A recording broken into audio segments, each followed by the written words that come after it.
오늘 주제는 60대 삶의 경험으로 책 쓰기 딱 좋은 나이 이렇게 잡았습니다. 그런데 우리가 되게 60대에 돼가지고 책을 한 권 쓰라고 하면 어떤 생각을 하냐면은 자서전을 생각하는 경우가 많아요.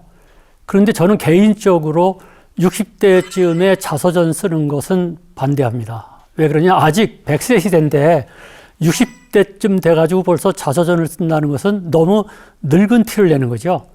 그래서 60대쯤 돼서는 어떤 책을 쓰는 게 좋냐면은 이왕이면 일거리를 창조해낼 수 있는 책, 그리고 뭐랄까 자기의 노하우랄까 지금까지 직장 생활하면서 느끼고 경험했던 것을 하나의 이론화할 수 있는 책, 다시 말해서 실용서라든가 전문서를 쓰는 것이 더는 낫다고 봅니다.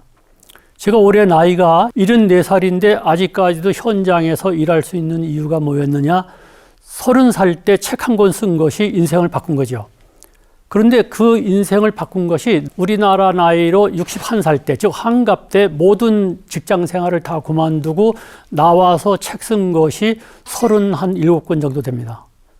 그러니까 60대 이후에 훨씬 더 많은 책을 쓰고 활동을 할 수 있고 그 책 때문에 지금까지도 여러분들을 이렇게 뵙게 되고 방송도 나오고 활동할 수 있는 것 아니겠습니까? 그럼 책 쓰면은 어떤 효과가 있느냐? 여러 가지 효과가 있어요. 여러 가지 효과가 있는데 첫째는 학습 정리 효과.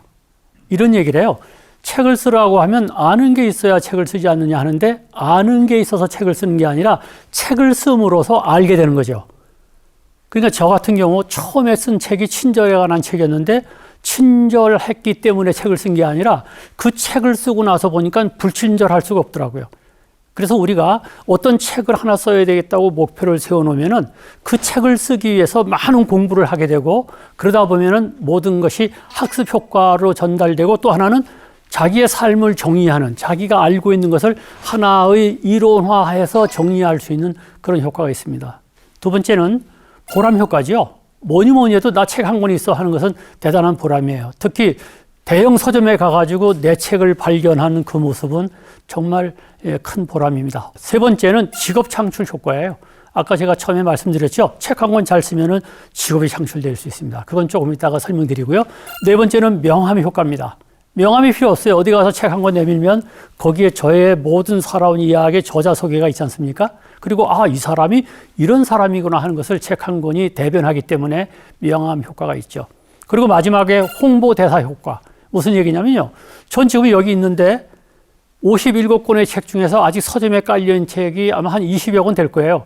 그 책이 어디선가 누가 보고 있고 그 사람 중에 이 사람 이런 사람이 있구나. 이 사람 방송에 출연해야 되겠구나 해서 이렇게 불러서 여기도 오지 않습니까? 그러니까 저는 가만히 있지만 제 책이 돌아다니면서 홍보대사 역할을 하는 거죠. 그래서 이런 5가지 효과가 있다는 것을 우선 아시고 책 한 권 꼭 써보시기를 권합니다. 그런데 되게 뭐라 그러냐면은 내가 무슨 책을 쓰냐. 이제 여기서부터 문제가 걸려들어요. 그리고 또 하나는 쓰고는 쉽지만 뭘 쓰지? 이렇게 생각을 합니다. 그리고 나는 글솜씨가 없어. 나는 글은 못 쓰겠어. 이런 얘기를 많이 해요. 이게 결국 이 3가지 때문에 책을 안 쓰는데 그러나 이건 다 핑계고 진짜 문제는 뭐냐? 제가 만든 용어예요. 엄두 못 냄 증후군. 엄두를 못 낼 뿐이에요. 하자 하면 되는 거예요. 그러면 어떤 책을 써보면 될까? 이제 처음부터 시작을 좋다. 이 방송을 보고 책은 써야 되겠구나 결심했는데 어디서부터 시작하지? 하면은 현장에서 공부하시는 거예요. 대형 서점을 가보셔야 됩니다. 인터넷에서는 안 됩니다. 대형 서점에 가서 이 책도 보고 저 책도 보고 며칠 동안 이렇게 보고 하다 보면요. 이런 책들이 베스트셀러구나. 와, 이런 책도 있네. 별의별 책이 다 있어요. 이런 책은 나도 쓰겠는데 이런 것도 발견하게 돼요. 그래서 육아를 했는데 이 사람 거 거기서 좀 보니까 이 사람 내용에 비하면 내 것은 훨씬 더 다양하다 하는 것을 알게 되죠. 서점에 가가지고 다른 것을 여러 개 보시고 요새는 뭐가 베스트셀러인지 이것을 보다 보면은 제목을 어떻게 잡아야 되겠구나. 이 제목이 굉장히 중요하거든요. 그렇기 때문에 현장에서 계속 공부를 하다 보면 드디어 영감이라는 게 떠오르죠. 아이디어가 떠오릅니다. 그리고 결심하게 됩니다. 이런 사람도 책을 썼네? 그러면 난 더 잘할 수 있어. 이렇게 용기를 북돋우게 되죠. 그래서 현장에서 공부를 하시면서 어떻게 책 쓸 것인가를 따져 들어가시면 되겠네요. 아까 그랬죠? 나는 글솜씨가 없어서. 근데 글쓰기하고 책쓰기는 달라요. 그러니까 제가 여러분에게 권하는 것은 지금 글을 쓰라는 게 아니에요. 책을 쓰시라는 겁니다. 그러니까 글쓰기는 우리가 흔히 문학작품 같은 걸 얘기하죠. 사실 문학작품은 제가 지금까지 50여 권의 책을 썼지만 한 편의 문학작품도 전 쓸 자신이 전혀 없습니다.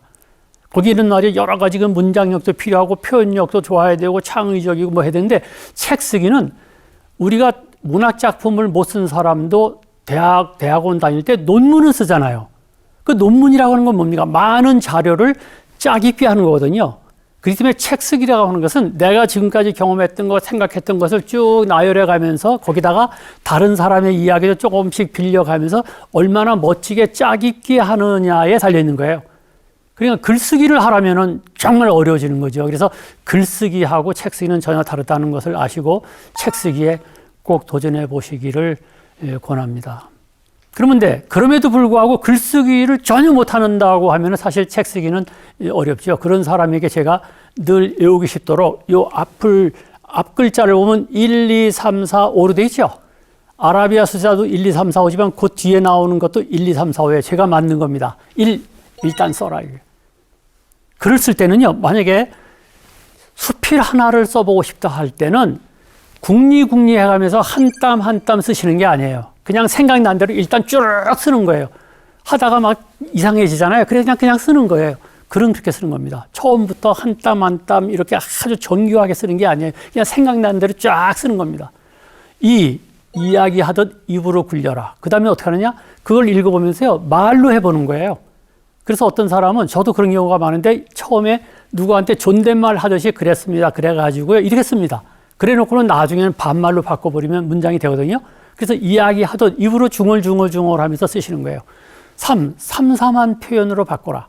아까 제가 그랬죠. 우리는 뭘 하려고 해도 엄두를 못 냅니다 했는데 제가 그걸 어떤 용어로 만들었습니까? 엄두 못 냄 증후군 하니까 저의 용어가 되잖아요. 그러니까 무슨 글을 쓰다가 여러분 엄두를 내세요. 저는 그것을 엄두 못 냄 증후군이라고 합니다 하면 그 글을 읽는 사람의 입장에서 볼 때는 와, 이 사람 상당히 창의적이다 이렇게 생각되잖아요. 그래서 표현을 삼삼하게 바꾸는 거예요. 네 번째는 사건 사례를 듬뿍 담아라. 이게요, 글을 잘못 쓰는 사람이 책을 쓸 때에 자기가 그걸 글로 문장으로 이어가려면 도저히 힘듭니다. 그러나 내가 옛날에 처녀 시절에 또는 무슨 젊은 시절에 어디에 가서 뭐 했을 때 내가 직장 생활할 때 어떤 상사를 만났는데 하고 스토리텔링을 하면은 얼마든지 줄줄줄줄 나올 수 있어요. 그것뿐만 아니죠. 미국의 어떤 사람이 그러면 그런 사례를 어떻게 아느냐? 책을 쓰면서 사례가 부족할 때는 요즘은 얼마나 좋으냐면요. 키워드 하나만 가지고 인터넷을 치면은 온갖 사례가 다 나옵니다. 그 사례를 이렇게 보시고는 와, 요거 쓸만하다. 아, 요거 재미나네. 그걸 가지고 섞어서 버무리면은 그게 글이 되고 책이 되는 거예요. 다섯 번째는 오래 다듬어라. 어떤 사람 보면은 제가 이 글쓰기도 지도한 적이 있고 책 쓰기도 지도한 적이 있는데 글을 써갖고 와서는 도저히 못하겠다 그래요. 그때마다 제가 다시 써갖고 와라. 다시 써갖고 와라.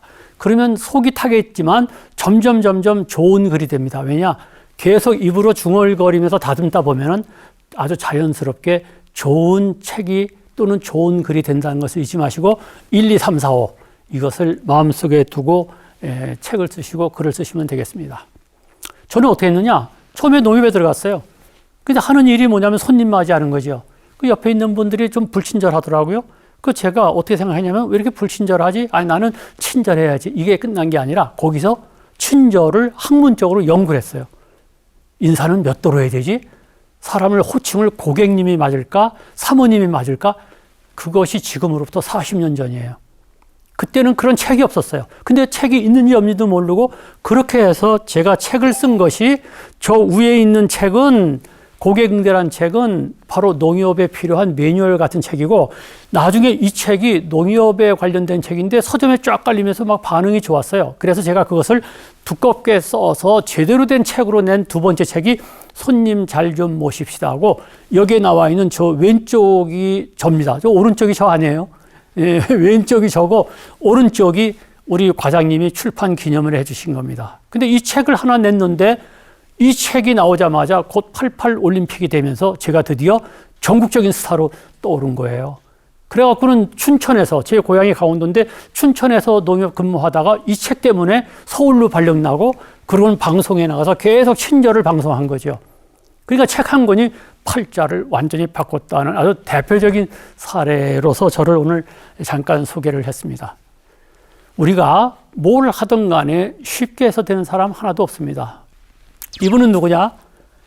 슈퍼마켓에서 이 남편이 중간에 이렇게 강제 퇴직을 당했어요. 그러니까 살 날이 막막하니까 슈퍼마켓에서 이렇게 캐시어인가 이렇게 계산하고 하는 계산원으로 근무하는데 어느 날 문득 내 삶이 이래선 되겠느냐 하다가 그 슈퍼마켓에 있는 책 한 권을 갖다 읽었더니 자기 개발서였는데 거기에 책을 읽어라 뭐 이런 게 있어가지고 이분이 6년 동안 하루에 한 권씩 읽었어요. 물론 그 하루에 한 권을 1페이지부터 끝까지 다 안 읽으셨을 거예요. 하다가 어떤 거는 건너뛰기도 하고 중요한 것은 뭐냐? 6년 동안 책 한 권을 읽고 났더니 자연스럽게 책 한 권이 나오더라는 거죠. 그래서 쉽게 되는 일은 없다는 것을 가슴에 쭉 담아두시고요. 책 쓰는 방법을 잠깐 말씀드리면 처음에는 결단 내리는 거예요. 엄두를 내신 다음에는 어떠냐? 지필 구상을 하는 거죠. 뭘 쓸까? 아까 지필 구상은 현장에 가서 하라 그랬죠. 그리고는 거기서 주제를 탐구하는 겁니다. 나는 뭘 할까? 나는 아이들 키우는 것을 할까? 나는 우리 남편이 이번에 퇴직했는데 그 퇴직한 이후에 남편과의 갈등을 이걸 어떻게 지금 해소하고 있는지 이걸 쓸까? 그거 써가지고 대박 난 분도 계세요. 남편이 퇴직을 했단 말이에요. 그 집에 왔어요. 근데 남편이 기가 팍 죽었어요. 그러니까 아내가 용기 내라 하면서 그 남편하고의 그 갈등을 치유해가는 과정을 써가지고 책을 냈는데 이게 대박 나면서 오히려 요즘 퇴직자들을 놓고 어떻게 은퇴한 이후에 남편을 다룰 것인지에 대해서 그 젊은 분이 다니면서 강의하거든요. 그래서 주제를 탐구하고 그다음에 주제를 탐구한다면 제목을 딱 정하는 거예요. 반드시 제목을 먼저 정하고 책을 쓰셔야 됩니다. 제목을 정했으면 얼개가 뭡니까? 대충 이렇게 목차 같은 이런 순서로 할 거야. 그 얼개를 다 다듬었으면 그다음에 그 얼개를 가지고 세밀하게 다듬은 것이 목차예요. 1장, 2장, 3장 이렇게 말이죠. 그 다음에 이제 자료를 수집하는 거예요. 그 장에 맞는 자료를 그 다음부터는 수집하는데 자료 수집하기가 너무 좋아요. 인터넷을 뒤지면 됩니다. 그 다음에 이제 자료를 이렇게 배분해가지고 그 장별로 글 쓰고 그 다음에 다듬으면은 탈고되고 그 다음에 출판사에 연락하면은 책이 나오는 거죠. 그래서 책 쓰는 작업 과정은 이렇다는 것을 알아두시면 되겠습니다. 그러니까 책을 한번 써야지 할 때 이 책을 쓰면은 베스트셀러가 될까? 안 되면 뭐 하지? 이렇게 미래를 생각하지 마세요. 그냥 내 일생에 이제 60까지 됐으니까 내 책 한 권 써봐야지 하고 시작을 하노라면 그 책이 다니면서 어떤 홍보대사 역할을 할지 모르고 그리고 어떤 일이 벌어질지 모릅니다. 때로는 그것 때문에 엄청나게 멋진 직장, 직업이 창조될 수도 있습니다. 아무쪼록 이 방송 짧지만 15분을 통해서 여러분들이 인생에 내 책 한 권 써야지 하는 결단을 내리시기 바랍니다. 도움이 되셨으면 좋겠네요. 이상입니다.